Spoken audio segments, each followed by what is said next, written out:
Meu nome é Ayla Crinchin Bollinger Fernandes, sou da etnia Caigangue Xoclen, faço curso de psicologia na Universidade Federal e acho que é isso. Sou Florencio Recaique Fernandes, né? Sou pedagogo, né? Especialista na área de gestão e orientação educacional, mestrado em educação e doutorando aqui no programa de pós-graduação, antropologia e arqueologia agora, né? Na Universidade Federal do Paraná.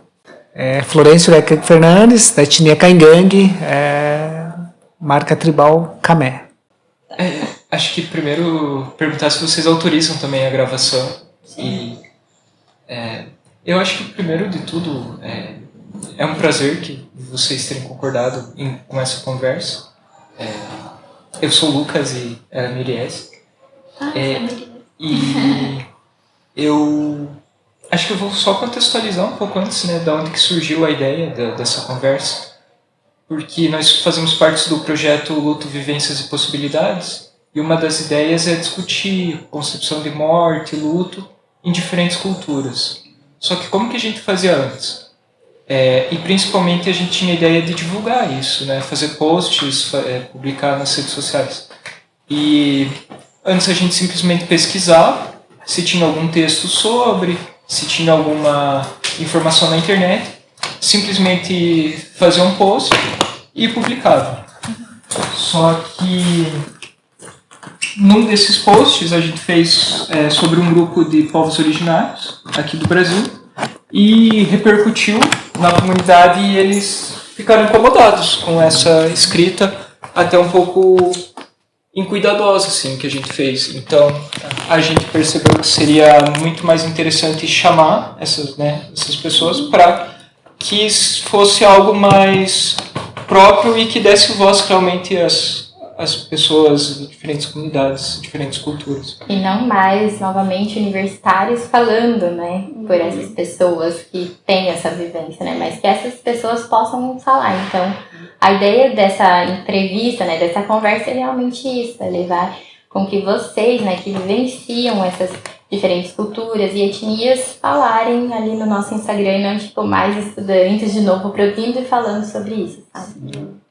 Tem essa questão do estudantes indígenas daqui da universidade, que a gente tem mais de 60 alunos indígenas no curso, de diferentes etnias do Brasil inteiro, né? Porque que na UFPR é o único vestibular, a UFPR é a única que os povos originários do Brasil inteiro podem participar. Então a gente tem uma diversidade bem grande de etnias aqui.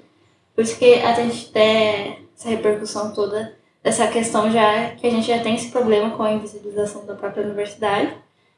Também dos próprios cursos, assim, que a gente sofre bastante ainda dentro com os professores, com tratar a diversidade dentro dos cursos.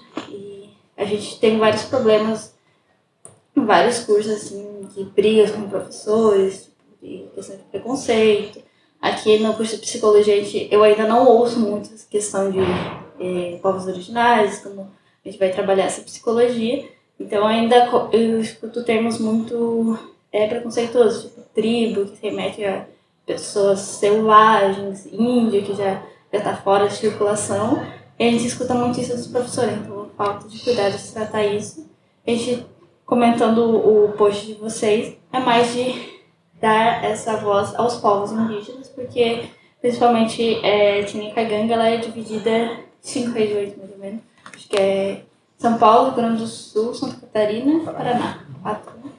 São 4. E apesar deles ser a mesma etnia, tem essa diversidade. Então hoje cada um trata de uma forma o luto, por exemplo. E tem os povos que são hoje já perderam a língua, tem uns que ainda fazem os rituais, tem outros que não fazem mais, e tem outros que começaram a tratar de outra forma. E nos textos antropológicos a gente sabe que remete muito ao passado, né? Então, ou que nem nos textos da Júlia Silva, ela pega só algumas regiões, sabe? Não tem como generalizar, né? A cultura caigangue, por exemplo.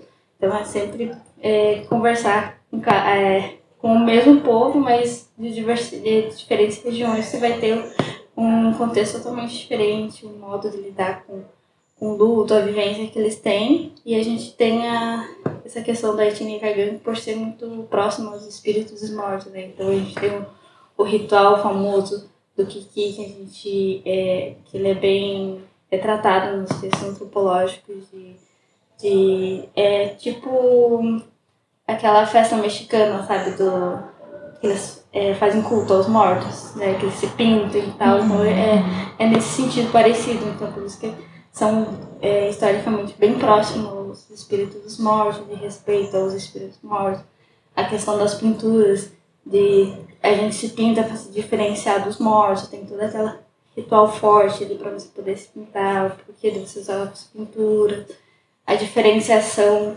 até no próprio cemitério tinha uma divisão, assim, quem poderia ser enterrado em cada lado, de cada clã, não poderia misturar dois conjuntos, tem que ser separado, e questão da pintura, tipo, da gente fazer o ritual do Kiki se pintar para se diferenciar dos mortos, sabe? Para eles não nos possuírem. Então a gente se pintava, a gente faz a bebida tradicional lá, participa, para a gente, como se fosse guiar o espírito do morto até a passagem dele. Então, nesse sentido. Você quer falar? Continuar. Tá bom. Porque daí o meu pai ele traz muito isso da questão mais atual de como está sendo tratado a questão do luto, mas a gente tem essa parte que a gente carrega dos nossos ancestrais, né, de ser próximo dos mortos. Tem a questão de como a gente vai tratar o corpo, como a gente vai tratar a mulher indígena quando ela perde, e tem as outras questões que depois ele fala, mas essa parte mais histórica que está nos textos é bem forte, assim. E hoje em dia a gente já não costuma mais fazer esse ritual porque existem poucos anciões para fazer, então a gente não pode fazer de qualquer forma. Tem vários riscos, sabe? As crianças não podem participar. Então, mexer com os espíritos dos mortos não é algo fácil. Então, fazer a passagem deles também. Antigamente, quem preparava os corpos eram os próprios indígenas, né? Hoje a gente, a própria prefeitura e tal, faz esse preparo, mas antigamente eram os próprios indígenas de ir para mata, preparar o corpo, ficar aqueles 7 dias preparando o corpo, acolhendo a mulher, para daí enterrar e fazer todo o ritual, a diferenciação do cemitério. Então é uma coisa bem pesada, assim, que a gente conta para as pessoas. E eu até contei numa palestra que eu fiz para as crianças, assim, porque não tem como falar dos Kaiguins sem a proximidade deles com os espíritos dos mortos. Então eu fico muito assustada. Tem as professoras não, gente, é na cultura deles, mas é essa a forma que a gente trata esse lado mais próximo dos mortos, que a gente tem de guiar eles da melhor forma para fazer a passagem deles. E no livro dele também ele vai contar essas ritual dos mortos que eles fazem. Tem feito, mas a gente também tem no YouTube, acho que tem disponível como é feito o ritual do Kiki. Foi o último que teve, acho que no Rio Grande do Sul. Então, eu sou o professor Florencio Becker, né? Fernandes, sou educador já há alguns anos, quase 30 anos já de educador e tenho passado já maior tempo ali estudando, né? Ingressei no doutorado em 2019, agora estou na fase final, né? Mas até aí o caminho, né? Eu pesquisava muito também sobre a nossa cultura, sobre o nosso povo, né? Porque nós como educadores, né, nós temos que saber da nossa cultura, não só a questão espiritual, mas a questão política e social, né? Como que nós nos organizávamos, né, uns anos atrás e como que está sendo hoje, né? Então, a gente sente que está chegando as mudanças, está chegando a tecnologia, está chegando a sociedade cada vez mais, as comunidades indígenas também aumentando as populações, né, das aldeias, né? E a pressão também da colonização, né, historicamente, e das próprias cidades também aumentando e também ficando mais próximo. Os jovens também já de uma outra geração, né? Então, se de outra geração lá, ela já é de outra, né? Então tem todas essas questões. Então eu sempre levo, assim, os livros que eu escrevo, né? A gente sempre começa pela origem do nosso povo, né? Tem a parte antropológica, né? Que é 4.000 anos atrás, né?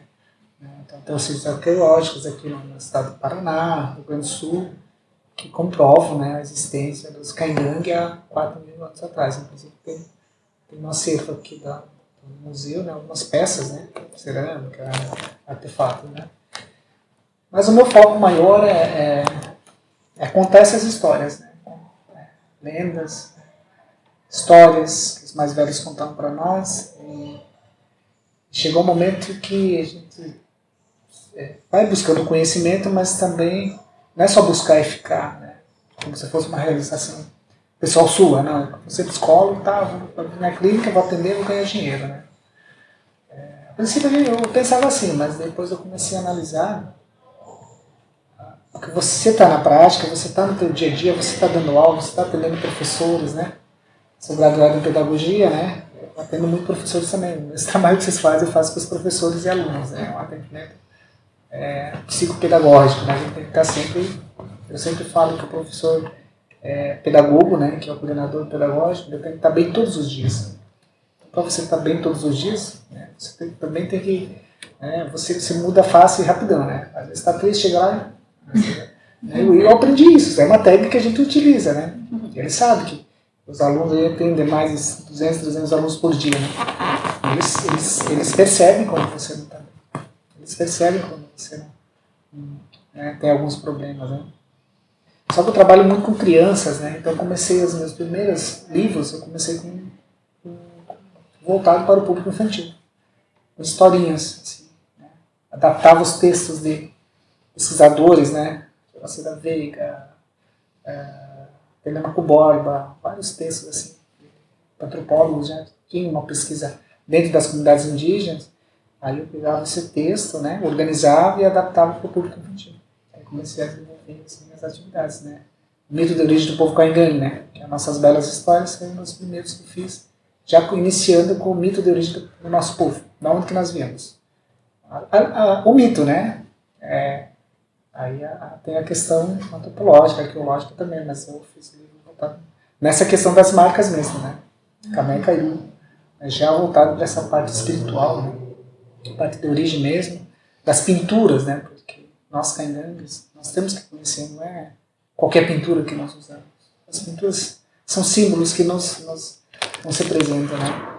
E essas pinturas estão nas plantas medicinais, estão nos nossos xamãs, né? Que são nossos cuiãs, estão neles também, eles, nos animais e na alimentação, e também nos rituais, né?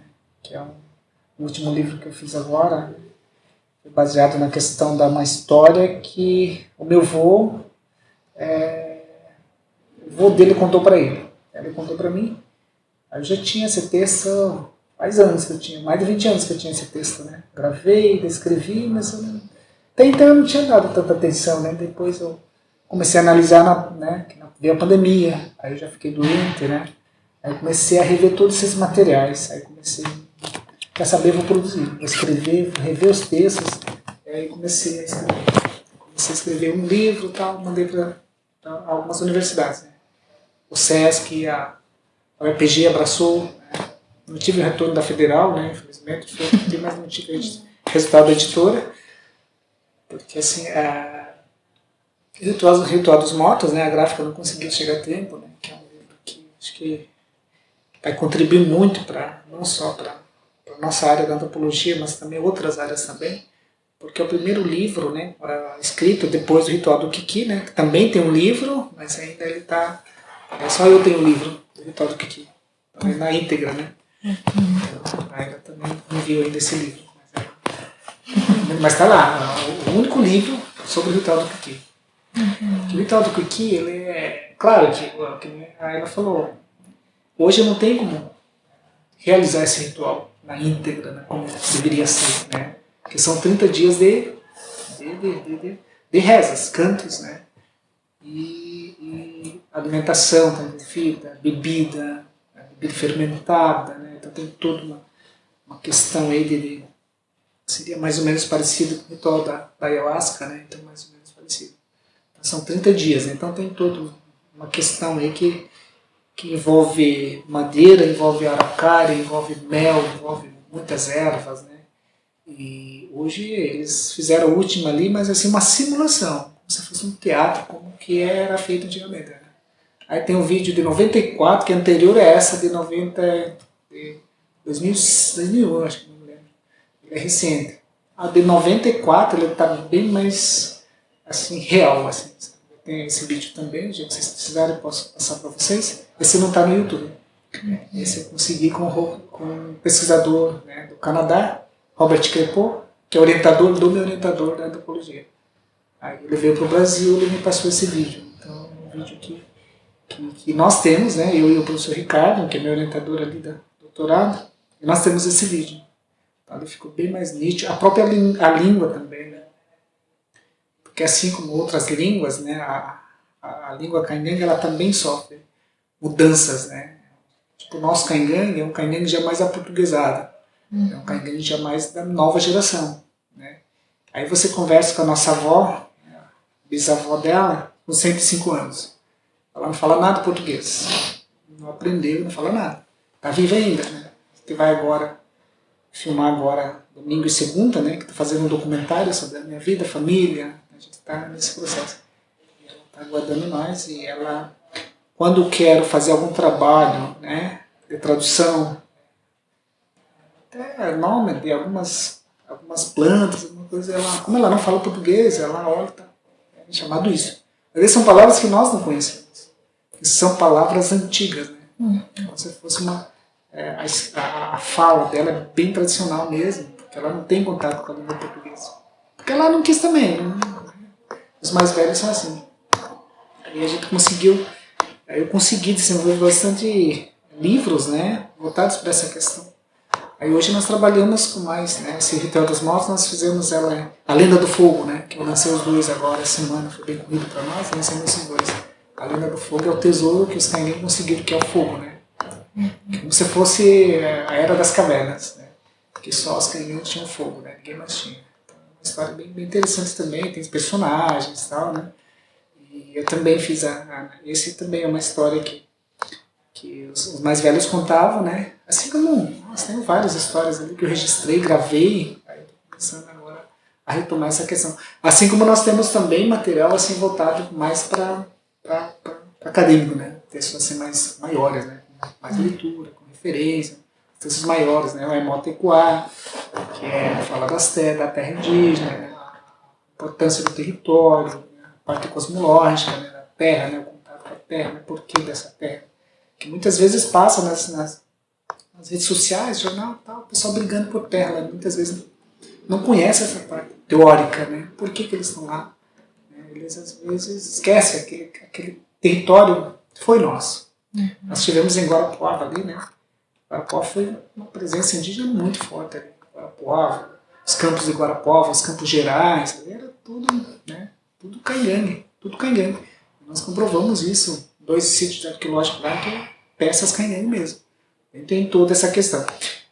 Porque a gente vai, só que a gente ainda não tem como cavucar, né? Não tem como você, né? Porque são casas subterrâneas, né? Nossos ancestrais, eles moravam em casas subterrâneas, um buraco mesmo, né? Era uma casa normal, só que, né, para baixo. E até eles enterravam, né, seus ancestrais ali mesmo, dentro de cestos, né? Então não era assim, algo assim que nós fazemos hoje, né? Tanto que o Ritual dos Mortos, ele trata essa questão, a função da mulher, a função da criança, a função dos homens e a questão das marcas também.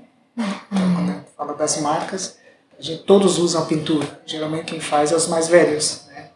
Ou o xamã ou alguém, né, indicado por ele para fazer as marcas. E as crianças não participam do ritual, né, fúnebre. As crianças não. Agora elas participam, né? Porque agora é difícil controlar pesado. Mas assim, a gente até quando essas aqui eram pequenas, a gente não deixava elas participar do ritual fúnebre, né?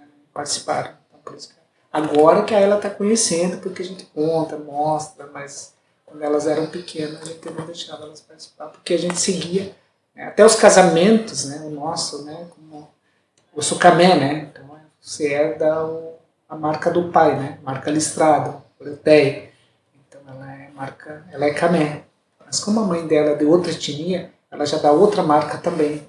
Isso que a gente explica para o pessoal, quando às vezes eles falam, né, dessa questão dos rituais, né, porque tem toda uma explicação, tem toda uma cosmologia, tem toda uma teoria também por trás disso. Então, a gente quer repassar isso para vocês conheçam também, porque às vezes a gente faz as coisas, às vezes também desconhece essa questão. Né.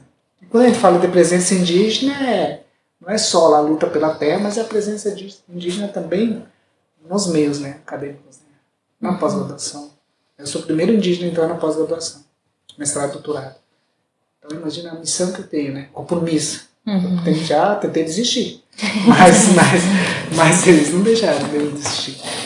Aí começa a analisar também, né, você fica doente e tal.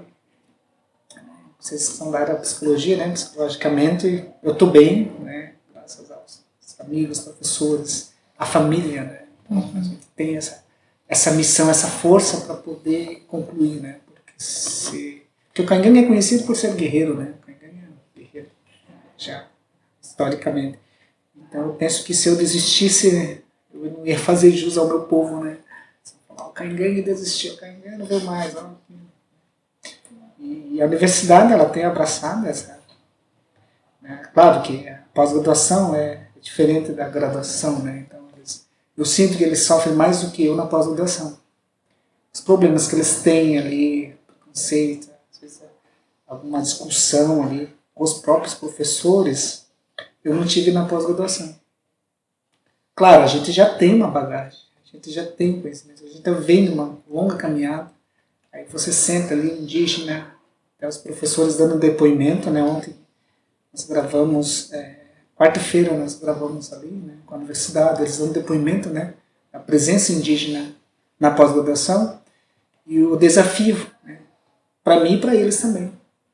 Porque no momento que, ainda mais na antropologia, que todos eles têm uma pesquisa desenvolvida com indígena, né, eu senti assim que eles mudaram um pouco a fala deles também, né, a própria interpretação, a própria, né, análise de certas situações, eles começaram a mudar. Porque tinha um indígena na sala, né. Antes eles usavam outras falas, né? As falas assim, né? Que os outros antropólogos, colegas meus, não indígenas, falavam para mim. O professor falava isso, falava que sim, de índio e tal, e agora tem um índio na sala, eles mudaram um pouco o contexto da fala deles. Eles buscaram também conhecer um pouco mais. Porque eles sabem, se eles falassem algo que me incomodasse, eu já levantava e dizia assim, não é bem assim. Eu falava, mas eu não tive problema, porque a gente tinha também uma bagagem, né, uma referência aí para poder bater de frente com esses caras. Mas eu não tinha medo não. Acho que é isso, né? Só para especificar para do espírito guerreiro que a gente fala, que a gente, na história, a gente se originou de dois grandes pais ancestrais. Então eles se originaram os povos Cairu, né, divisão Camé e Cairu, os principais clãs, que originaram tudo que a gente, da natureza, assim, tudo que a gente tem contato, os animais, as plantas, então tudo vem dele. Então a gente se originou desses grandes pais ancestrais, por isso que a gente fala dessa ligação com os espíritos, vem, porque a gente vem de dois pais ancestrais que guiam a nossa cultura. Em dois momentos, Sol e Lua. Por isso que Camé marca a listrada, os raios do Sol, Camé marca redonda, que é a lua, né? Então, eles não vieram no mesmo momento. Um saiu primeiro e o outro saiu à noite. Um saiu de dia e um saiu à noite. Esse é o livro que eu conto ali. O grande mito dos caianos, né? O outro é o ritual do Kiki, né? Que vem depois que começou a ganhar isso. E isso interfere também nos casamentos. Nos casamentos. Você não pode casar com a mesma marca. Então a ela já não pode casar com o Camé, porque é prima, é irmão, da família. Tem tudo isso, né? Então a gente tenta passar isso para elas, né? Para o Cairu, né? Tanto que o nome do irmão delas é Cairu, o nome dele. Ele não tem nome em português, né? Ele é Camé, marca, mas aí a gente deu o nome de Cairu, em homenagem à avó dele, que é a avó Judite, que é Cairu, porque meus pais já casaram, os avós dela já casaram nessa linha, né? Seguindo a tradição. Camé e Cairu, né? Você só pode casar com marca oposta.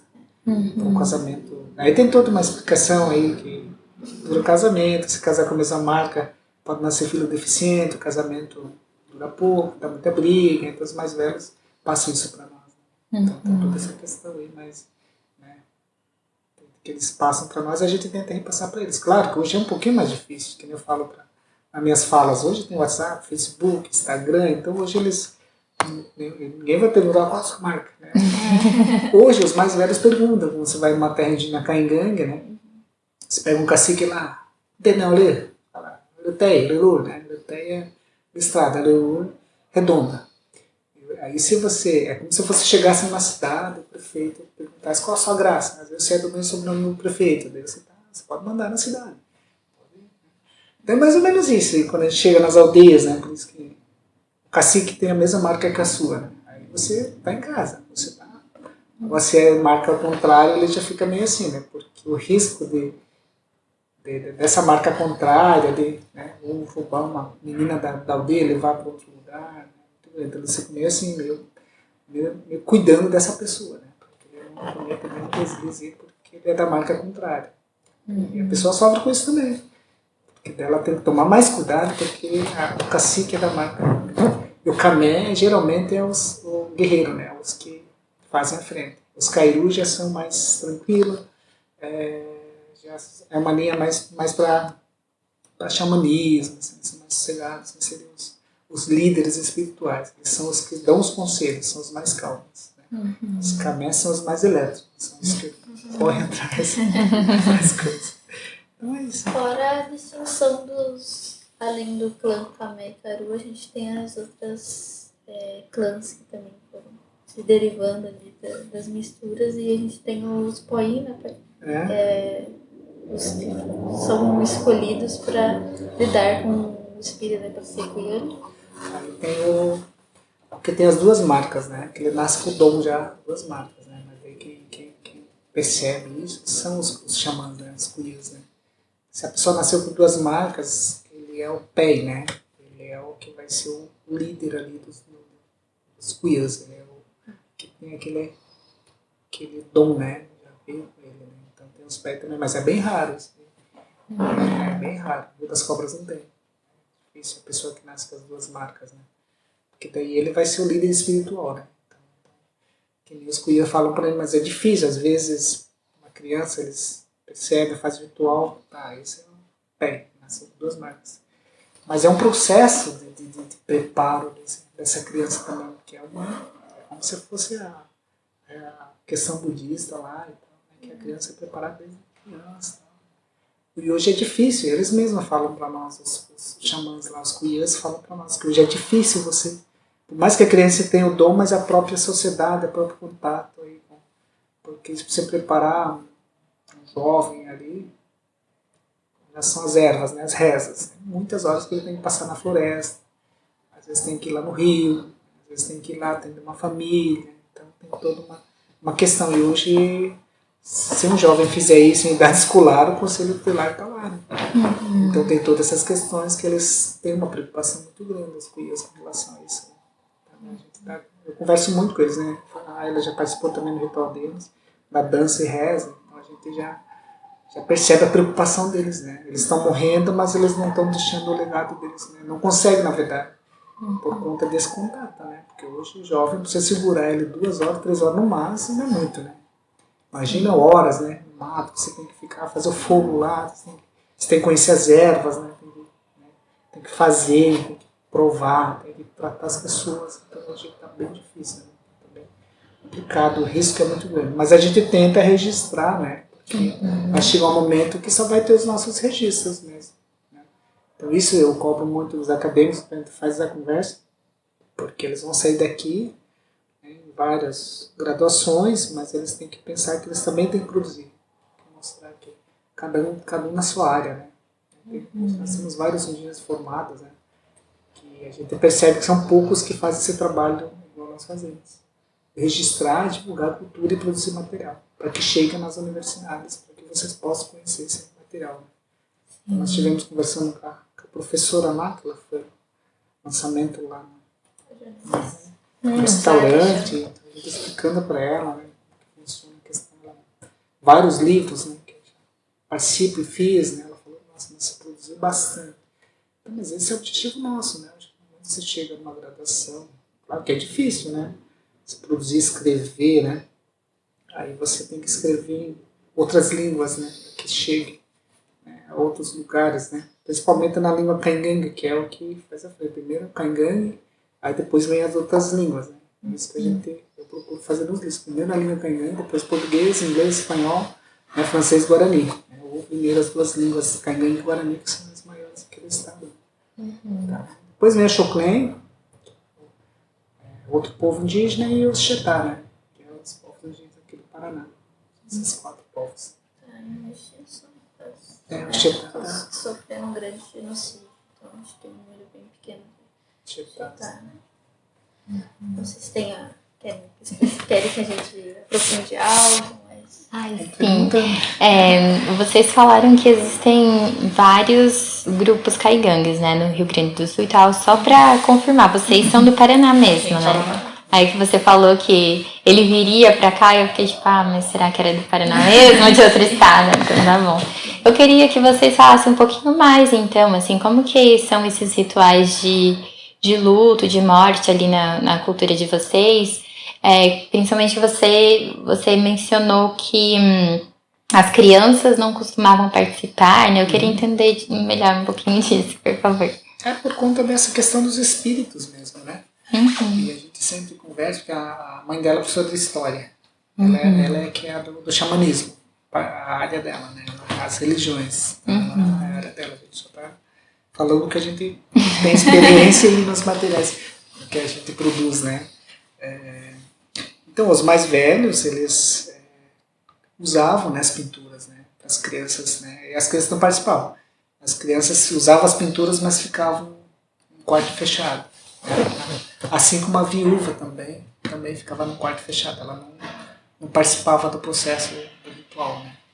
Hoje fazem. E as pinturas é isso que a Elia falou, né? Para que os espíritos maus, né, não cheguem até as famílias, né? Então todos têm que estar pintados, né? Os mais velhos. Né? E o ritual do Kiki, ele só acontece se morrer Kamé e Kairu, tipo, no mesmo ano. Aí no próximo ano faz o ritual do Kiki, né? É um ritual anual, sim, então. sim, anual, né? Se morrer, assim, aí eles já se preparam para fazer.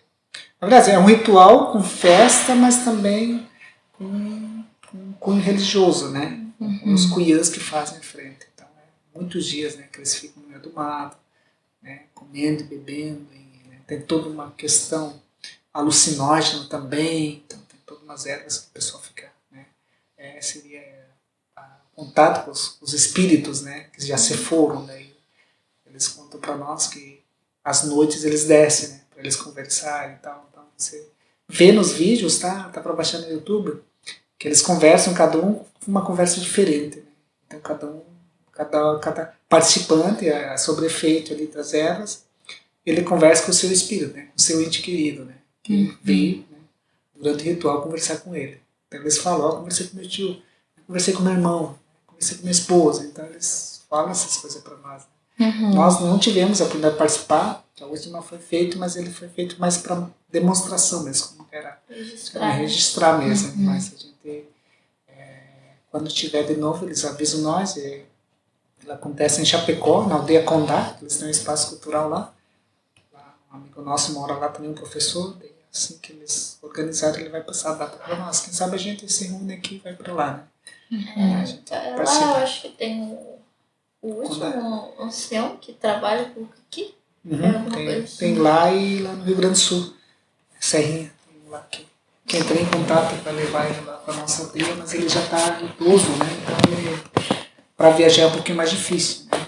É bem complicado, então nós temos que ir até eles, né? Aí tem muito essa questão social de cada aldeia, né? Cada terra indígena tem uma organização, né? Tem um cacique, então muitas vezes ele pode autorizar ou não, né, a entrada de outras as pessoas, por mais que nós somos indígenas, mas nós temos essa dificuldade. Né? Então, a gente tem vontade de buscar também outras aldeias, como que eles estão.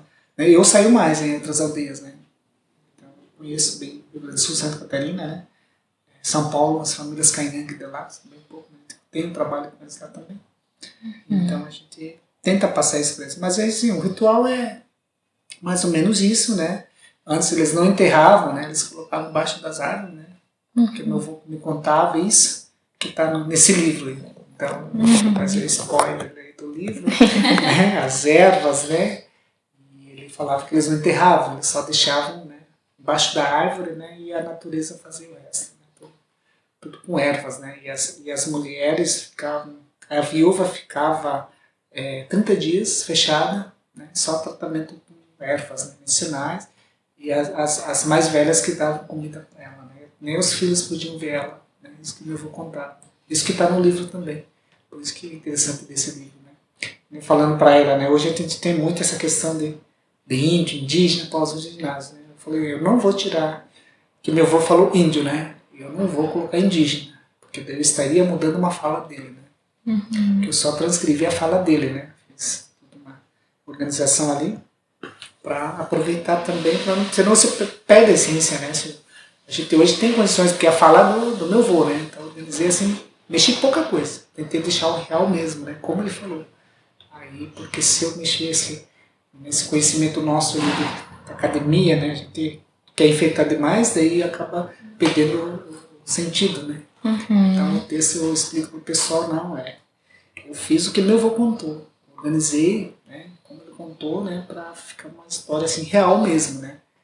Porque hoje a gente tem condições de inventar muita coisa. Se a gente inventasse uma coisa para vocês também já acreditar, porque a gente tem essa mas a gente falou que tem que contexto da época acontece, também, né? Contexto da época também. E a gente vê, eles perguntam muito para nós, assim, sabe? A verdade é que quando nasce gêmeo, eles matam um, ou quando é canhoto, né? É considerado, tipo, entre aspas, contra Deus, né? Nascer gêmeos, né? Eles fazem ritual pro bem. Algumas etnias fazem isso. Ser humano, Caiapó, tal. Mas hoje eles não matam mais, tal. Tem toda uma situação ali que eles mas assim, não chega a matar, não, né? A questão de canibais também, né? Que eles falam, não, é verdade que os índios são canibais, tal, né? Aí tem dos filmes, né? Que dá palestra ali, eles querem, é verdade que vocês vivem nu e tal, né? O Caingangue, historicamente, aí nos 4.000 anos que nós conseguimos aí bastante material, eles nunca viveram nus, né? A gente tem figuras, né? Desenhos mostrando isso, né? Muitas vezes a gente sempre fala deles, mas não é dessa forma. O Caingangue, né? Mas aquela... Eles generalizam, né?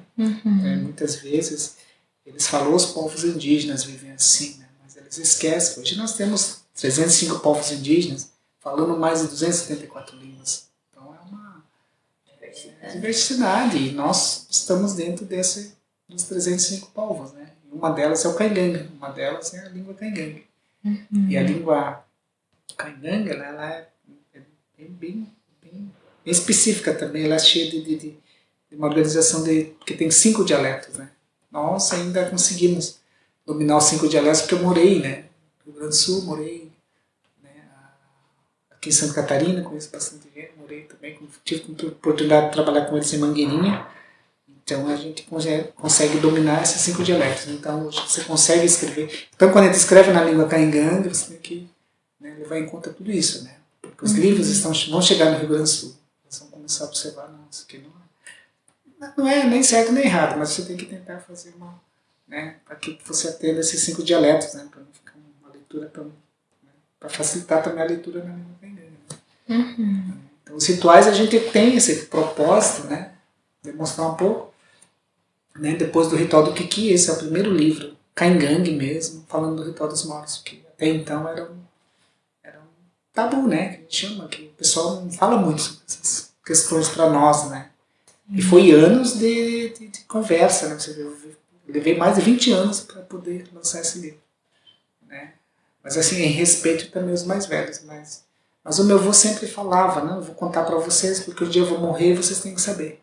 Mas ele nunca falou, ó, escreva pra você, né? E você ganhar dinheiro, tá? Ele falou, não, eu vou contar pra vocês nunca esquecerem e contar pros filhos de vocês. Porque um dia eu vou morrer. Porque ele sabia que um dia ele ia lá com o Topé, né? Que é o nosso Deus. E ele sabia, né? Então ele sempre procurava contar as histórias para nós. E nós registrávamos, né? Tanto meu tio e eu, tio, algumas ele passou para mim, aí eu comecei a organizar dessa forma. Ele falou, ó, você está estudando, você tem condições, e eu vou passar esses textos para você. Claro que daí a gente coloca todos os créditos para eles também, então, né? Avô, os tios que participam. Né? Então a gente pensa que esse nosso trabalho, né? Claro, a gente não vai voltar agora no tempo e fazer ritual lá. Não vai lá, né? Eu, um cuiã, né? Aí começar a simular ali um ritual e tal, né? A gente não quer fazer isso. A gente quer falar sobre ela, mostrar o material. Porque para você fazer hoje na íntegra ali, um ritual fúnebre é bem difícil, né? Para você chegar lá e falar, não, agora as ervas aqui, as mulheres vão de um lado, as crianças não podem entrar. Isso acaba criando um certo atrito na própria comunidade. Né? O medo é grande também. Isso é coisa séria que você está mexendo. Aí eles falavam para nós, os mais velhos, vocês têm que fazer certinho. Se vocês forem fazer, façam certinho, porque se vocês não fizerem certo, em vez de ajudar, ele só vai trazer, né, mal para o nosso povo. Vocês vão trazer morte. Então, por isso que muitas vezes não quer fazer, né, determinados rituais, porque a gente tem que fazer bem feito. Se você não fizer bem feito, pode trazer algum malefício para a aldeia, para a comunidade. Né? Então, ele tem todas essas questões. O pessoal fala, por que você não faz para nós que ritual fúnebre, faz uma simulação de teatro? Mas não bem assim funciona. Então, o ritual do que é a mesma coisa. Os mais velhos falam, não, vocês têm que fazer bem feito, porque senão você traz algo assim bem ruim para a comunidade. O outro ritual do que ele envolve coxo, né? Você tem que derrubar uma araucária. Imagina, o Ibama chega junto. Tem tudo isso também. É um coxo gigante para toda a comunidade. Fica 30 dias um coxo cheio de ervas. Eles só vão tomar no final para encerrar o ritual. Né? Mas até lá eles rezam, cantam, né? Tem as ervas. Né? Então depois o coxo fica lá fermentando 30 dias. É festa daí, né? Festa. Bem interessante. Assim. Eu não tive a oportunidade de participar, mas eu assisti todas elas. Né? Conheci pessoas que participaram. Né? A interferência é muito de fora. Né? Então, acaba que aquele impedimento de as pessoas de fora olhar e estranhar aquilo lá e dizer que aquilo lá não é certo, daí acaba impedindo eles. Hoje, a gente fazer, o pai falou de derrubar o araucário e bom vem lá. Ou a própria igreja, né? Então, as igrejas, elas interferiram extremamente nessas questões e eu acho que é grande responsável por não existir mais boa parte desses rituais. Porque eles olharam aquilo lá, tipo, não, tá invocando o demônio, assim, que é um ritual que mexe nos espíritos. Para a religião que foi criada, assim, que foi trazida aqui para nós, é essa visão que eles trouxeram. E daí acabou que hoje elas interferem até de a gente continuar fazendo isso, né? Porque elas já estão nas aldeias, né?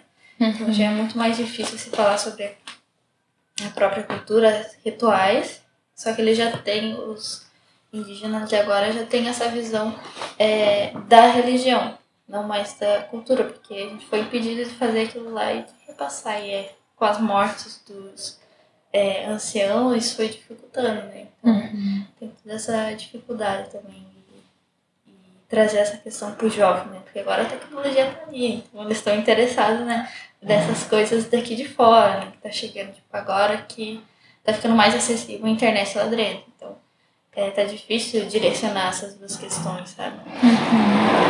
Trabalhar isso.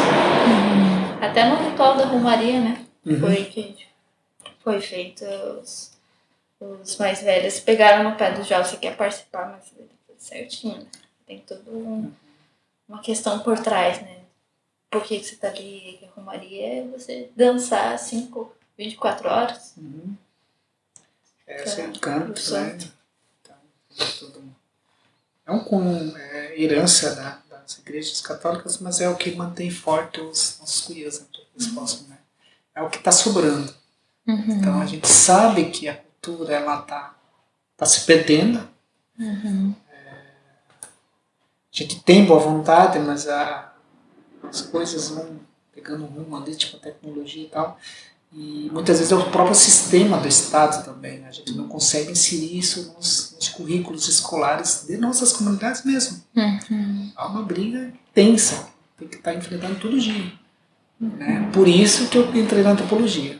Você conhecer culturalmente, hoje eu consigo, né, argumentar bem melhor quando eu era só professor. Que hoje eu tenho conhecimento teórico. Hoje eu posso citar vários autores ali na frente do secretário de Educação. Não, é assim. E você tem que conhecer a legislação também, né?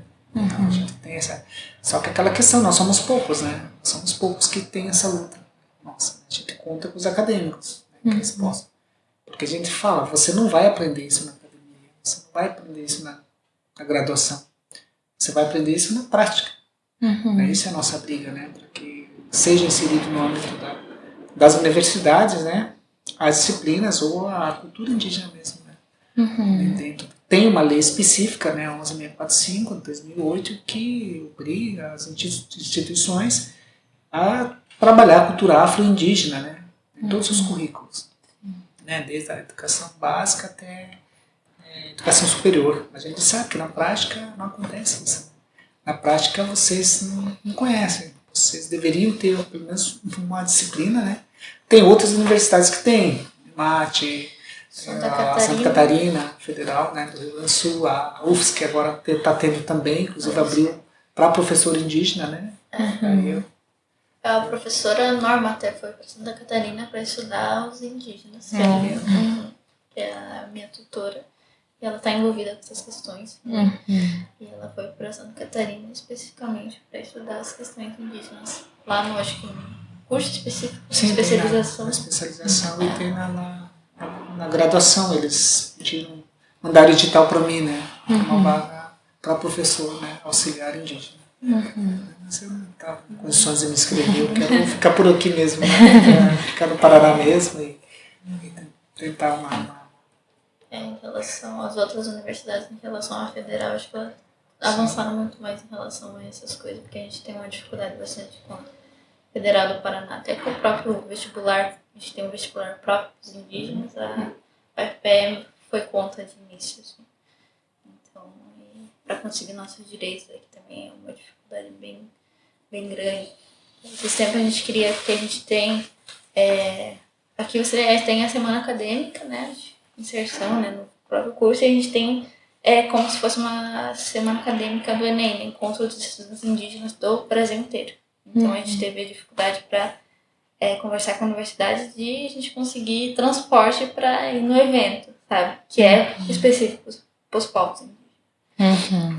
Então, tipo, é uma adaptação das universidades também com os indígenas, porque, por exemplo, tem uma justificativa. Eu vou participar de um ritual e eu preciso estar na minha aldeia. Então eu preciso me ausentar e como é que eu vou justificar a falta, né? Porque a gente tem todo um calendário diferente. Então a universidade não entende isso, sabe? Que você está trabalhando com povos de etnias diferentes, de regiões diferentes. E a gente precisa continuar em contato com a nossa cultura. Porque os eventos acontecem nas épocas do ano, né? Então, não é só ritual do que uma vez por ano. Tem a bênção das plantas, tem a bênção das famílias, ritual da colheita, então tem vários ritual do cultivo, então muitas vezes eles fazem isso, né? Fazem esses encontros nas aldeias. Semanas, sim, né? De dias, evento, né? Semanas, né? Um dia lá faz e volta. Semanas, né? Então muitas vezes. Porque nós temos essa dificuldade em nossas comunidades. Porque até na questão, voltando ali ao tema do luto, né? Nós temos essa dificuldade nas escolas indígenas. Porque hoje o Estado, o sistema, ele não entende que ele é uma cultura indígena. Hoje o indígena está sendo velado lá na igreja ou na casa do parente e nós estamos trabalhando na escola, na aula. Porque o Estado exige isso. Que a Ayla falou, como é que você vai, né, ter uma declaração do cacique morreu fulano e tal, no dia tal, o luto, né, geralmente é 3 a 5 dias. E o Estado não entende. Vou te questionar, tá? Mas até que é seu, né? Tipo, vão querer o laudo de óbito, não sei o quê, mas do nosso povo. Então, a gente tem uma relação com eles de respeito. Então, quando mora alguém, a gente tem que estar lá em respeito à família e tal, e a aldeia para Até por geral, essa questão assim. das marcas, né? Camé é parente, morreu uma camé, toda a aldeia tem que parar. Principalmente os camé, né? Mas hoje a gente não percebe isso, que eles não param. Na mesma marca você está lá. Essa era uma pergunta que eu ia fazer, né? Como que vocês têm, então, lidado agora, né, recentemente, com todos esses atravessamentos políticos, ideológicos, quando morre uma pessoa, assim, da etnia de vocês? Então essa é a nossa grande dificuldade, porque hoje tem, não é só a educação, mas tem outros setores atuando lá dentro também, né? Tem saúde, tem a própria organização mesmo, a política interna mesmo, a política indígena mesmo, das comunidades indígenas, que muitas vezes eles também não está sendo respeitada essa questão. Né? Eu cobro muito o pessoal lá da aldeia lá, mas é aquela questão, né? A gente não tem uma função assim de mudar, né? É bem difícil agora, porque eles começaram a acostumar dessa forma, né? A própria colonização mesmo, né? A gente sente que eles estão mais alienados à questão de carro, celular, tem a produção agrícola também, né? Que não pode parar. A gente percebe que mas eles estão praticamente... eles conhecem a cultura, mas eles não têm aquele tempo para fazer. Então eles já estão praticamente agregando a cultura ocidental, já está lá também chegando. Né? Porque eles já têm aquele... A gente fala tecnologia envolve isso, né? Porque daí hoje eles estão ali no WhatsApp, não, hoje tem que ir no mercado, hoje tem que estar, não é mais aquela coisa. E nós, nossos mais velhos, eles não... Dificilmente eles usavam relógio, era tudo pelo sol, né? Então o cronograma de trabalho deles era diferente. Não tinha toda essa correria nossa. Agora tem hora tá, tem que sentar comigo. Uma hora tem que estar do... Não, os mais velhos era conforme dava, assim. A gente sempre fala, a avó ainda é assim, né? A avó, ela não segue o horário. Ela sabe que tem que fazer almoço, né? Tem que fazer almoço, né? Mas já era 2, 3 horas, a gente cansou de almoçar. Aí mais tarde ela ia pro trabalho, 3 horas, pro mato, né? Voltava à noite, mas ali ia atorar de fome, né? Então, quando a gente ia visitar eles, né? Quando a gente ficava tempo nas férias, né? Com os avós, tudo, né? Até por essa questão mesmo, né? Porque você tem que passar, chegou as férias, a gente esquece de tudo, a gente tem que conviver mais com a família, né? Vai lá e tal, ou né? Os mais velhos, né? Que eles não têm essa... Né? O horário deles o nosso já é louco, né? O deles já é mais louco ainda, né? Então eles madrugam, né? 5, 6 horas já estão ali andando, né? A avó dela, 6 horas já está lá, tratando as galinhas, o porco já começa a acordar todo mundo, né? Então tem essa questão. Ela acorda todo mundo, tem lá, eu vou lá na minha avó, vou descansar, né? Eu sempre falo que a minha avó, ela tá mais saudável, a avó dela tá mais saudável do que eu, né? Porque ela levanta cedo, ela caminha, ela não para, assim, sabe? Planta, né? Até hoje ela mandou uma mensagem para mim, o meu irmão mostra. Uma semente especial que ela queria de feijão, né? Fui lá no mercado municipal. O milho, né? Tradicional, que não tem lá. Fui lá comprar pipoca lá tradicional, uma pipoca que é bem raro você conseguir. Conseguimos ali. Vamos levar, porque ela quer plantar. Que é a época de plantio é agora, né?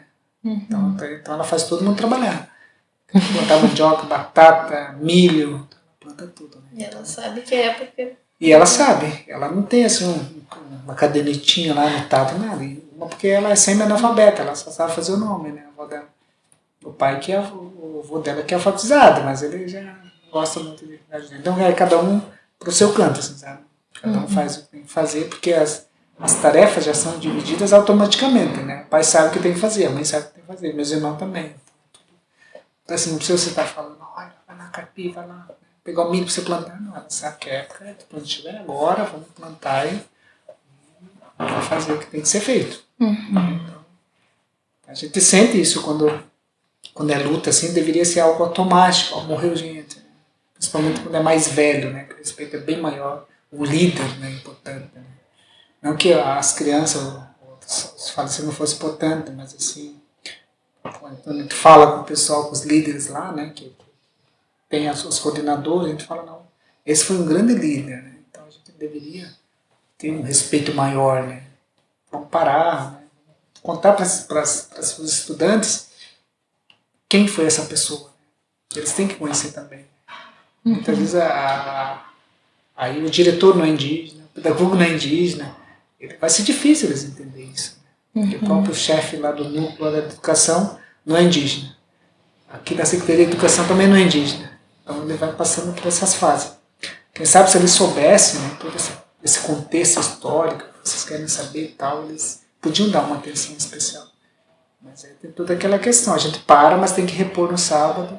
Né? Então é tudo isso, você para, mas você tem que pagar o que você parou. Eu sempre criticava isso para eles lá, que isso não está certo. E é isso, a gente pode argumentar antropologicamente sem problema nenhum. E os povos originários eles funcionam de outra forma. Então eles tentam aplicar ainda muito essa cultura ocidental, educação ocidental e trazer lá. Tipo, segue isso, sabe? Mas eu acho que eles nunca se questionaram, sabe? A gente estamos trabalhando com o povo caigangue, tem suas culturas, seus costumes, e como que a gente vai adaptar aquilo lá, né? Então, muitos deles nem conhecem quem são os povos caigangue. Então, é só aplicar, tem que ser aplicado e eles têm que seguir. Daí isso também interfere na cultura. E hoje a questão das mortes, né? Então a gente não pode mais fazer como a gente fazia, velar o morto e tal. E hoje a gente também tem muito essa questão de que a gente não tem mais mortes por questões do corpo. Assim. Então, o território do Rio das Cobras tem uma rua pavimentada que corta a aldeia ao meio. Então, isso é o grande fator de acidentes. Assim. Então, hoje esses tempinhos, né? Minha mãe chegou na escola, tinha um dos alunos dela morto do lado da avenida, da asfalto. E toda aquela comoção, né? Daí, ser aluno. Foi ex-aluno. Ex-aluno, né? E isso acho que tem meses que são várias mortes, assim, uma atrás do outro, porque... Nós temos duas rodovias, a 277 e a 473, que passam no Melomeiro. Agora, sem a concessionária, então, os acidentes aumentaram. Quando era concessionária pedagiada, ainda tinha um controle, né? Tinha lombada eletrônica, e a própria assistência mesmo, né? E a gente até falou ali no outro evento que hoje o índio está embaixo do caminhão, morreu, até chegar a ML, tipo esse aluno ali, ele ficou desde as 6 horas até as 5 horas da tarde. Nossa. E até lá, o pessoal passando, tirando foto, selfie, sabe? Até que uma liderança foi lá e cobriu um cobertor lá pro pessoal. O pessoal passava, não respeitavam também, sabe? E era um ex-aluno nosso lá do ensino médio, nós conhecíamos bem ele era da comunicação ali dos jovens, eles faziam vídeos, assim, sabe? Bem legal, mas traz mais esse sofrimento psíquico, eu acho que aí que entra na parte da psicologia também, que os jovens indígenas mais ansiosos, mais depressivos, né, estão ali em contato com a morte o tempo todo. Então, algo que era motivo da gente, quando morria alguém ali do Cameli, de fazer todo aquele preparo, toda aquela cerimônia de importância. Hoje já é todo mundo assustado, porque uma morte atrás da outra, a gente não dá conta. Daí é um medo maior, uma ansiedade maior, principalmente dos jovens, assim, mais velhos, né, também. Então hoje a gente morre mais jovens do que pessoas mais velhas. Sim. Nossa, quando é morte natural, né, uma doença assim, Claro. A gente está tendo mais morte dos jovens, né? Mais propício também à questão de bebidas, né? Álcool e drogas. Né? Tem entrado mais nisso, né? Recorrido à bebida também. E essa falta falta de assistência de órgãos do governo, né? A própria prefeitura. Então, acho que 10 minutos ali do município do lado e extremamente preconceituoso. Então, cidade pequena, né? Aquela questão de elite é muito forte, então não tem acesso, eles não vêm com uma riqueza cultural, eles vêm como um problema. Então, aqui em Curitiba, por exemplo, a gente tem jovem aprendiz, estágio, tem oportunidades, lá eles não têm. Então os jovens acabam entrando na bebida, sabe? O que eu vou fazer, sabe? Então, essa falta de ajuda também para entrar nos vestibulares, do estudo também tem essa dificuldade. Então, essa falta de expectativa de vida, né? Então, eles têm estados mais ansiosos, depressivos, né? A internet também traz isso, porque a gente vê outros povos de outras etnias, né, sofrendo, genocídios ainda acontecem e causa ansiedade. Então, a internet também traz isso para eles, né? Então, eles ainda chegam a internet lá, mas eles ainda não sabem como lidar com aquilo ali. Então, acaba sendo um aversivo, né? Então, a gente não tem pessoas que vamos conversar com os jovens, vamos falar sobre feminicídio, feminismo, abuso, sobre uso adequado da internet, sabe? Oportunidade de emprego, o que a gente pode fazer. Então, não tem. Então, tipo, eles lá na aldeia é um município separado, não se envolve. Eu até estava questionando que eu vi uma publicação da prefeitura da cidade, que eles ofereceram um curso para a população ali da cidade para fazerem renda extra para costura.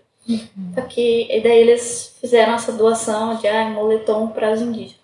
Mas eles não sequer se questionaram de fazer esses cursos na própria aldeia, sabe?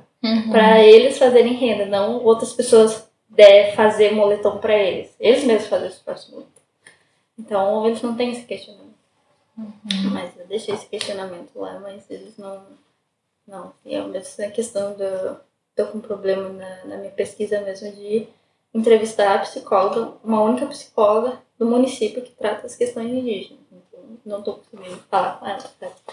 Ou ela usa desculpa, não tem tempo. Mas, né, a gente sabe que é difícil. Então, eu tenho trazido essa parte da psicologia para questionar essas questões também, porque a gente sabe que é difícil também, porque a psicologia é muito europeizada, né? A gente trabalha teorias, abordagens das europeias, Estados Unidos levam cultura totalmente diferente, né? E aqui a gente tem uma diversidade enorme. Então a gente não sabe trabalhar essas teorias com a diversidade que a gente tem no Brasil. Então esse questionamento que eu tenho trazido.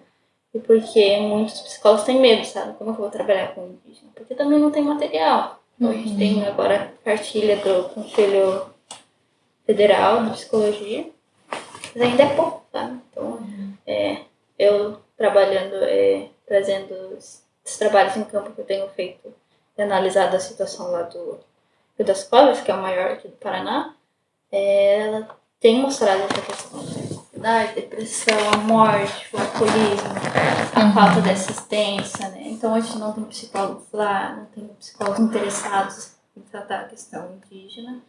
E a gente, quando fala de psicologia, a gente tem que ter essa questão mais humana. Tá trabalhando com outra cultura, sabe?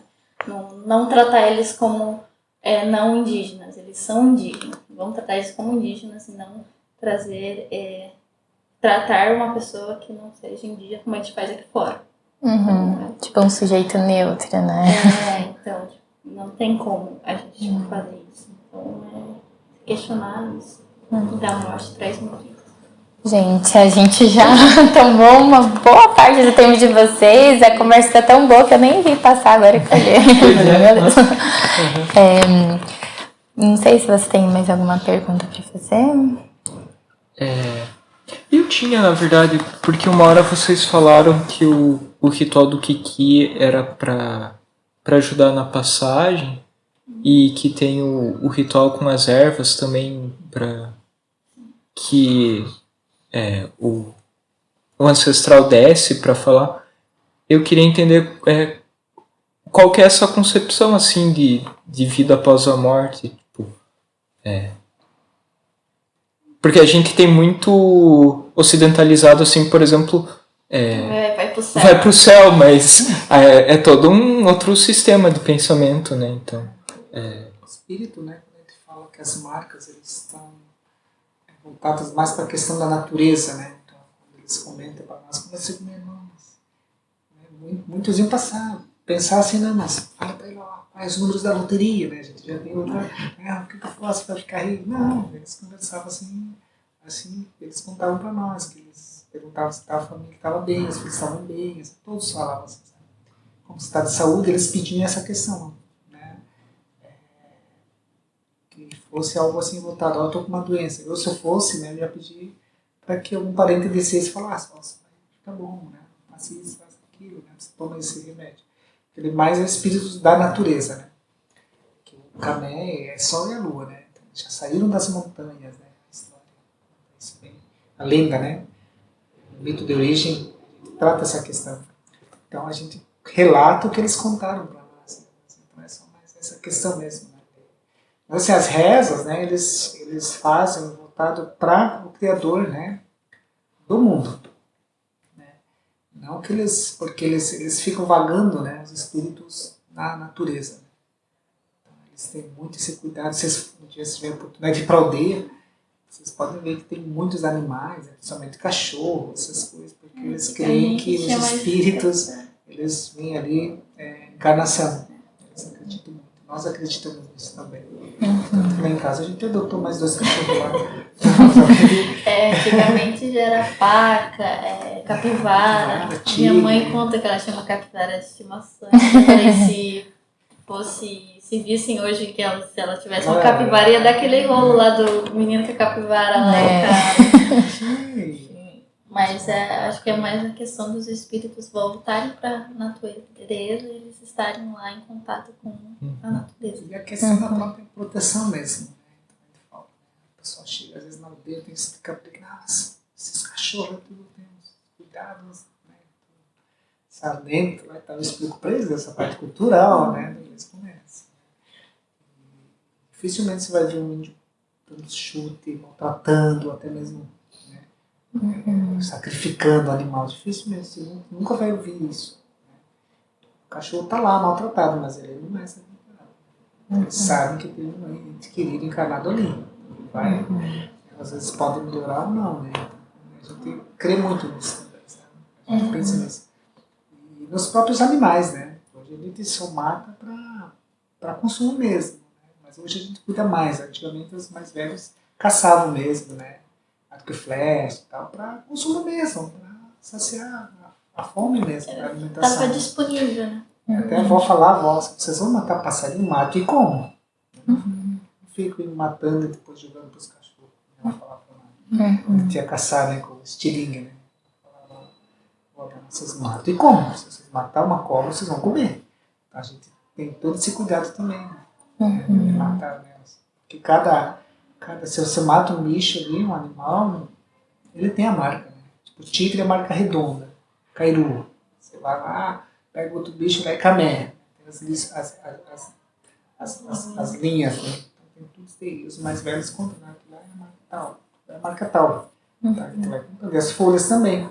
Tem as folhas, aquelas que são raízes, né? Folhas, né? As plantas comestíveis, mas também tem das ervas medicinais, né? Claro, se você não souber, você vai comer, vai fazer o contrário, né? Vai se tratar com o que come e às vezes você vai comer o que não pode comer, né? Ele faz mal. Então, essa questão. E os mais velhos sabem tudo isso, né? Eu conheço algumas coisas, mas a avó dela conhece tudo de planta. Conhece, faz certo. Às vezes ela leva um chá lá para nós, ela toma isso.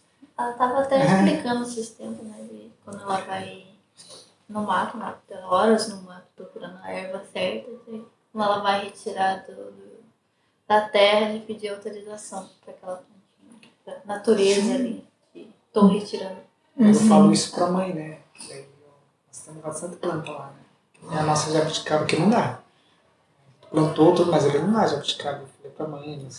Falei para a mãe dela, você tem que ir lá conversar com ela, pegar jabuticaba, pedir, né? Para que você quer que ela dê fruta. E ela já, mas você não tem tempo. Então ela tem todas essas questões que também nós não temos todo esse tempo. Né? Então, muitas vezes a gente esquece um pouco dessa questão tradicional nossa, né? Não sei se ela conversou, né? Porque agora eu saí de casa, ela está mais folgada um pouco. Né? Ela reclamando, mas a jabuticaba floresce, mas não dá. Mas claro, e a avó conversa. Quando ela vai plantar, ela vai conversando com as plantas. tal, né? Você tem que crescer, porque você tem que nos alimentar, nós precisamos. Então, a avó faz tudo em Cainganha, né? Ela vai falando. E tudo que ela planta, a maioria das nossas plantas foi a avó que plantou lá em casa. Ela que vai lá. Ela que vai lá cuidar ainda, juntar pegar. também. As batatas doces, umas batatas mandioca. doces desse tamanho assim. Ela vai lá e tira, assim, sabe? E lá na casa dela já não dá certo. Porque daí ela faz todo o processo e o avô dela já é meio ranzinzo, ele não é muito de conversar, assim, sabe? Aí às vezes a planta e o avô já desplanta, né? Ele já joga outro famoso olho gordo, né? E tem tudo assim, a gente dá a risada deles, né? A gente vai agora com a equipe de filmagem, né? Pra fazer a filmagem com eles lá agora. Eu acho que nessa relação com os animais tem, eu acho que as etnias do Havaí, que eles têm aquela famosa que eles tatuam um animal que eles vão ser reencarnados, né? Então é essa questão essa mesma visão. Tipo, morre, ele pode reencarnar num animal. Hoje, nas redes sociais, eu até vi algo parecido de algumas blogueiras, assim, que uma blogueira em específico, ela perdeu o pai muito nova e ela é muito próxima do pai. E ela sempre vê uma borboleta, uma mesma borboleta a mesma espécie. Então é nesse sentido. E os próprios, os mais velhos, né? O xamã, né? O cuia que, junto dos mais velhos, que dava os nossos nomes, né? Isso também é uma questão que envolve a questão das marcas, né? Então eles davam um nome. Então, se eles der um nome para você, vai ser aquilo ali, né? Então você vai dar Min, né? Que é tigre. Você vai dar Forte e tal. É eles que escolhem. Você vai dar uma tartaruga, Penin. Aí isso vai ser uma mesma, né? Tartaruga, né? Então eles dão os nomes também conforme A personalidade de cada indivíduo, né? E até para escolher os nomes também das pessoas, né, que já se foram, né? Os mais velhos sempre homenageiam as pessoas que passaram na família, né? Agora nós tivemos, eu e a mãe dela, nós escolhemos o nome dela, mas eu já fui do processo que os mais velhos escolhiam os nossos nomes. Então os pais não tinham autonomia de escolher o nome do seu filho, só em português, né, se quisesse. Mas eles conversavam igual nós aqui, ó. Nasceu, né, o filho do Silvio da Judita, né, agora tem que escolher o nome. Eles vão falando quem passou, né? Batismo. E faz o batismo. Né? Levam lá na luta, né? E leva a criança lá. E interessante que a criança não chora. A criança não chora. Geralmente a criança pega no colo e já chora. E as crianças indígenas não. Claro, ele está com os líderes espirituais, né? Com os mais velhos. Né? Então meu nome já foi escolhido, que é o nome do meu avô. Né? Que herdou do bisavô. E assim foi, né? Então eu deveria ter dado o nome meu para nome indígena para o meu filho, né? A gente já colocou outros nomes, né? A mais velha ainda a gente colocou a avó Judita e a avó Silvia, né? Vocês escolheram, vai ser Cobrê. Aí ficou que é o nome da avó dela. Então a ela a gente já enfeitou um pouquinho mais, né? A gente colocou Ayla e Crinchi, né? Que é a estrelinha, né? Crin é a estrela e Xin é pequeno, né? Então ficou a estrelinha. O Cairu tem 2 nomes, né? 2 indígenas. Cairu é da marca redonda, né? Marca espiritual, mas ele deu assim bem estilo Kamé, bem elétrico mesmo. Aí o Doxê, né? Do que é flecha. Doxê. Então o que ele tem de lado espiritual que é Cairu, o Doxê já é de guerreiro, né? Do é flecha, Doxê é preto. Então mais nervosinho. Mais estouradão, assim, ele puxou personalidade Kamé, mas com o nome Cairu, né? Tá? A gente sabia que ele ia ser bem assim, né? Porque ele é o caçula, né? Das meninas. Então, as meninas foi tranquila, né? Não deram problema pra nada, né? Até agora, né? Os nomes, essa questão é longo, né? Porque é conhecimento de anos, né? Décadas que é passado pra gente. Né? Ao longo dos anos foi assim, um ancião passando pro outro, né? Através de histórias que vai chegando na gente. Então, são várias histórias, junção de várias. Por conversar com a minha avó, ela tem espiritual, né? Conta cada história aí, macabra mesmo. As experiências que ela tem, então essa questão de a gente sentar ao redor do fogo e ela começar a contar as histórias dela, né? Todo mundo ficar com medo, dormindo com medo, até os adultos, assim, porque ela tem essas histórias mais espirituais, assim. Essa relação que a gente tem, eu acho que com os espíritos, com a natureza, um com o outro, né? Então, o próprio povo, a gente traz muito isso. E é longo, assim. Então, tem vários processos, várias etapas, acho que ao longo dos séculos, assim, décadas, de como foi tratado o luto, sabe? Então, hoje já está na parte mais religiosa da ocidental, mas a gente já foi mais tradicional, assim. E depende muito de cada região, acho que tem, não sei como é no Rio Grande do Sul, São Paulo, assim, que a Juracida pegou mais São Paulo e Rio Grande do Sul, né? E Santa Catarina, não sei como é que tá. Pegou uma parte de Chapecó.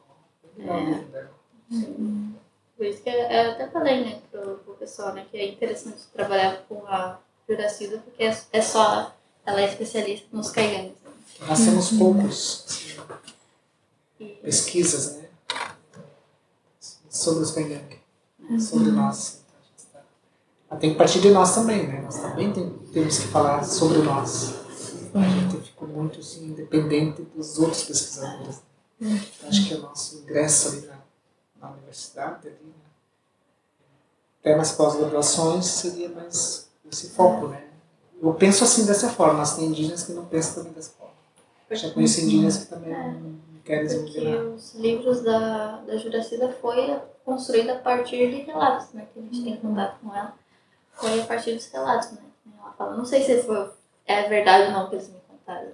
Porque é aquela questão, ela vem, a pessoa é de fora, tem contato com alguém de lá e aquela pessoa às vezes não conta. Tem que se abrir e tal. Mas agora que a gente está juntando os relatos, né? Ele traz os relatos ali dos povos do Paraná, Caigangue, nesse livro. Então, ele partindo dele mesmo, dos povos lá da nossa aldeia. E a gente mesmo trazendo isso cada vez mais, né? Não só ela que veio de fora, inseriu ali dentro, né? E ela tem um contato bacana ali com os povos, né? Até os filhos dela receberam nomes indígenas também, em homenagem. Esse contato próximo que ela teve com os caigangues, elas também carregam. Assim foi. Mas, no geral, se querem mais alguma dúvida? Acho que Eu fiquei só com uma dúvida, não sei se vocês responderam e eu que não consegui captar. Mas então hoje, assim, né, quando esses rituais são impedidos, né, e também ou não conseguem ser realizados, né, quando uma pessoa morre, assim, como que vocês velam o corpo? Hoje vai para a prefeitura. Hoje ele tem o curandeiro, né, que ele faz só a reza agora, né, e eu que faz a reza. Um grupo de reza, Velório. mas hoje eles usam caixão normal, já vem pronto, na verdade. Da Secretaria de Saúde Indígena tem o recurso, né, licitação, que é funerária, Eles preparam a funerária já traz o caixão e já vem pronto, né, não pode passar de 24 horas agora, né? Então chegou já tarde, mas você já tem que enterrar. Que já foge do nosso cultura, 3 a 5 dias. A pessoa fala, mas o corpo não começou a cheirar mal? Eu falei, não, porque eles usavam muitas ervas, né? Muitas ervas, né? Podia deixar ali. Hoje não. É aquela coisa, né? Volta formal e vai pro próximo. Hoje as crianças estão do lado do caixão, estão com o braço de cima, de uma outra geração aí que eles não respeitam nada, né? A maioria da juventude muitas vezes vai lá só para filar um cafezinho lá, um virado lá com café. Comida típica que a gente faz lá com feijão e biju, né? Os velórios, tá? Muitas vezes a pessoa. Mas as rezas permanecem. Permanecem as rezas. Eu tenho gravado todas essas rezas deles. Deixaram eu gravar, né? Fica um tempo com o corpo, ali, com a família, nós fazendo as rezas. Então, eu acho que a gente conseguiu manter essa interferência do corpo. Aí eu tenho gravado a reza do funeral, né? Tipo, essa noite que eles lá gravando, e tem da Romaria, né? Que eles nunca deixavam gravar, nunca deixaram nada. E não deixam até hoje. Só que eles deixam porque a gente é da faz parte da comunidade e é da área de pesquisa, né? Eles sabem que eu vou fazer bom proveito desse material, né? A gente vai usar muita coisa que se fosse para falar sobre ela, eu teria que assistir ela e depois mostrar para vocês assim. Ele faz assim, são rezas. Eles rezam a noite inteira, né? A noite inteira de reza. Então é todas umas fases que eles passam ali durante a reza, né? Todo esse medo do pessoal de fora, né? Que a gente foi usado, né, como rato de laboratório para a produção de outros, né? E nunca, às vezes as pesquisas não voltaram para a gente ver como é que ficou e tal. Então eles carregam esse medo, assim. Tanto que quando vem pessoas de fora pedir autorização pro cacique, ó, eles podem, eles vão fazer isso. Mas aí o cacique já cobra aqui. Eu quero ver o trabalho, como é que vai ficar depois. Então é assim que a gente tem feito. Aí eles enterram, né? Normal, na cova. Terra mesmo, eles fazem túmulo agora. Eles fazem tudo. Mas ainda é os homens que levam. As mulheres não acompanham. Só acompanham ali na casa ou na igreja, né? Eles têm igreja. Mas quem faz todo o processo de levar ao cemitério é os homens. Os homens. Alguns vão entender como machismo, mas a questão é a responsabilidade deles, né? Então, as mulheres ficam só atendendo a viúva, né? Toda essa acolhida. Claro que não é mais aquela, né? Questão mais maternal, né? Questão mais maternal, familiar, ali, para acolher mesmo. Assim. A família do ente querido, a família. A mulher que às vezes faleceu, o homem identifica as mulheres também. Os homens pegam isso de trazer, né, de serem guerreiros, serem fortes, então eles assumem essa frente dessas questões. Não é uma questão da tortura, assim. E daí o pessoal acha que é machismo. Tipo, ele vai levar o corpo dos guerreiros. Né? Mas é isso. Eu só ia pedir pra gente finalizar, então, né? Primeiro agradecer, né, Lucas? Nossa, foi maravilhoso, assim, ouvir vocês. Só queria pedir, assim, pra vocês, então, falarem aqui mais pertinho, tipo, se apresentando, sabe? Pra gente conseguir utilizar, né, esse material, enfim, apresentar vocês da forma como vocês gostariam.